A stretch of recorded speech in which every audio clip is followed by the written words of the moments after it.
بسم اللہ الرحمن الرحیم۔ حضرات محترم، میرے بھائی بہنوں اور بیٹیوں، میں مدینہ منورہ کے آداب بیان کر رہا ہوں۔ ذرا تصور کریں کہ سید المرسلین تاجدار مدینہ صلی اللہ علیہ وسلم کا دربار ہے۔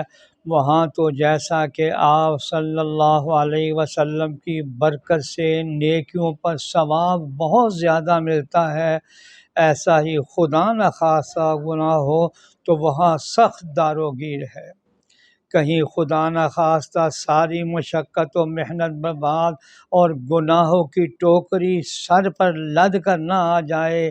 نیز کسی کو اگر کام خلاف شریعت کرتا دیکھے تو سند نہ لے، خود ہی فیصلہ کر لو کہ اگر کوئی شخص کنویں میں گرتا ہو تو کیا آپ بھی اس کے ساتھ گر پڑیں گے؟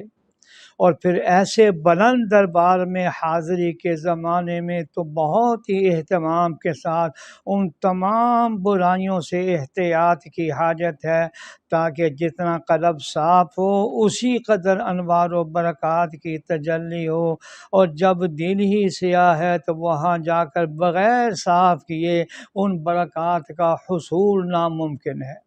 اور تجربہ شاہد ہے کہ بہت سے حضرات کی حج سے پہلے کچھ دینی حالت بہتر ہوتی ہے، مگر وہاں سے آنے کے بعد بدتر ہو جاتی ہے۔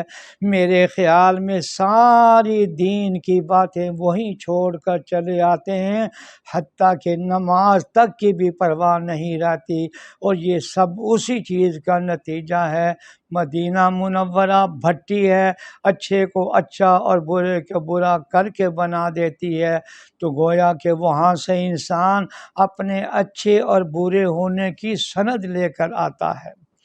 میرے دوستوں اور بزرگوں، جن چیزوں سے جناب رسول اللہ صلی اللہ علیہ وسلم نے منع فرمایا ہے ان سے ہمیں باز آنا چاہیے، اور جن کے کرنے کا حکم دیا ہے ہمیں اس پر عمل کرنا چاہیے۔